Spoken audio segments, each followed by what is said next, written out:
तो middle east में इस वक्त कब क्या हो जाए कुछ भी कहा नहीं जा सकता। 48 घंटे से हिजबुल्लाह और इजराइल के मोर्चे में शांति थी, लेकिन 48 घंटे की खामोशी के बाद हिजबुल्लाह ने नॉर्थ इजराइल पर एक के बाद 60 रॉकेट्स दागे, जिसके बाद पूरे इलाके में खलबली मच गई। इजराइल ने भी पलटवार किया, लेकिन अब इजराइल की सेना ने जो रुख अख्तियार किया हुआ है उससे टेंशन हाई है।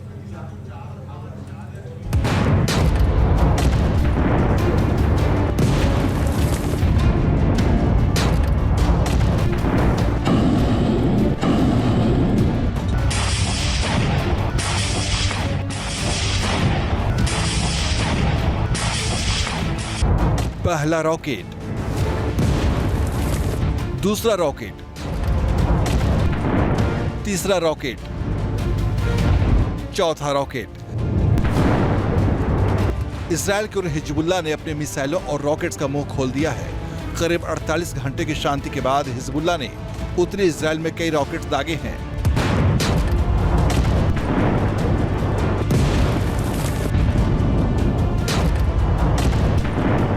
हिजबुल्लाह ने इजराइल की उत्तरी सीमा के आसपास के कई इलाकों में करीब 60 रॉकेट दागे गए हैं।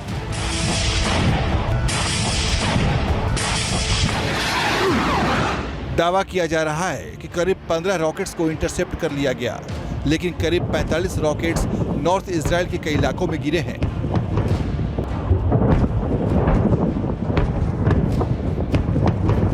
हानिया की मौत के 48 घंटे के बाद हिजबुल्लाह ने आक्रामक रुख अख्तियार कर लिया है, जिसके बाद मिडिल ईस्ट के इस हिस्से में हलचल तेज हो गई है।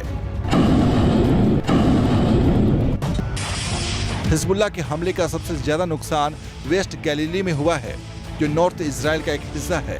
इजराइल को ज्यादा नुकसान हो सकता था अगर उसके डिफेंस सिस्टम एक्टिव नहीं होते। इस्माइल हानिया की मौत के बाद से ही इजराइल की सेना एक्शन मोड में है। इजराइल का आयरन डोम एक्टिव था, नहीं तो इजराइल को खतरा बड़ा हो सकता था। आयरन डोम ने लेबनान की ओर से दागे गए कई रॉकेट्स को हवा में मारकर ध्वस्त कर दिया।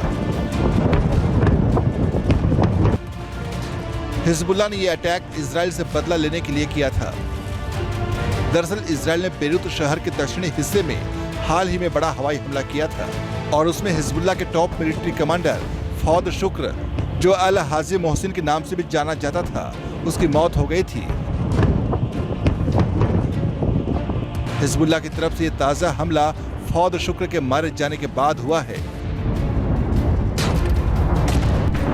हिजबुल्लाह ने तभी धमकी दी थी कि फौद शुक्र की मौत की बड़ी कीमत इजराइल को चुकानी पड़ेगी। धमकी ही नहीं, हिजबुल्लाह के आतंकियों ने उतना ही सशक्त प्रहार किया, लेकिन हिजबुल्लाह के हमले इजराइल के डिफेंस सिस्टम को भेद नहीं पाए।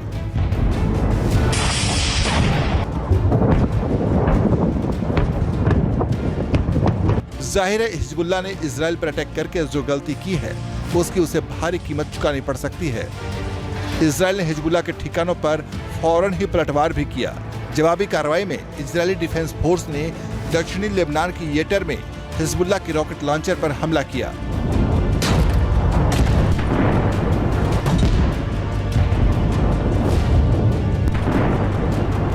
इजरायली मीडिया के मुताबिक हिजबुल्लाह इसी रॉकेट लॉन्चर के इस्तेमाल से पश्चिमी गैलीली में बमबारी कर रहा था।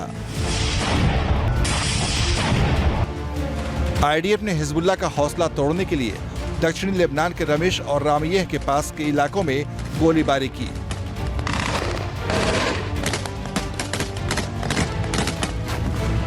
ये वो इलाके हैं जहां हिजबुल्लाह भारी गोला बारूद और असलहा रखता है। अभी तो ये ट्रेलर था। हिजबुल्लाह ने वेस्ट गैलीली पर अटैक करके जो गलती की है उसको आने वाले दिनों में भारी कीमत चुकानी पड़ सकती है। न्यूज नेशन अब व्हाट्सएप पर खबरों के ताजा अपडेट के लिए न्यूज नेशन के इस क्यूआर कोड को स्कैन करें।